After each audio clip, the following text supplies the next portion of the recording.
السلام عليكم. معاكم نبيلة البدوي.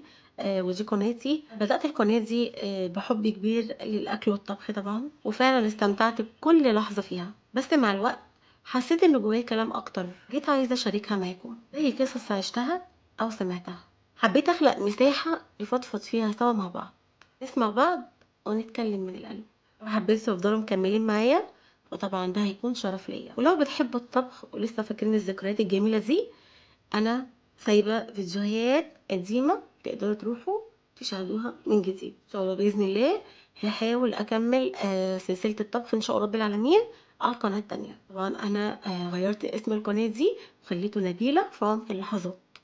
ان شاء الله باذن الله اللي جاي هيعجبكم وهيبقى احلى بكتير بكتير بكتير بكتير.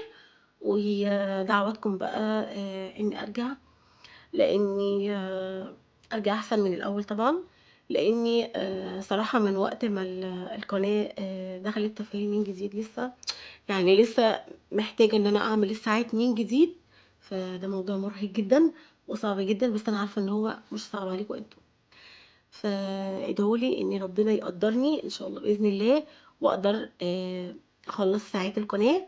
ويا رب الفيديوهات اللي جايه تعجبكم باذن الله، فضفض مع بعض وفيديوهات جميله ان شاء الله رب العالمين. بشكر كل اخ واخت في قناتي على راسي من فوق طبعا الناس المحترمه. واستنوني ان شاء الله باذن الله في فيديوهات جديده باذن الله. بعد الفيديو ده هعمل لكم فيديو كده، يعني كان نفسي من زمان قوي اتكلم عنه. اشوفكم في الفيديو الجاي ان شاء الله.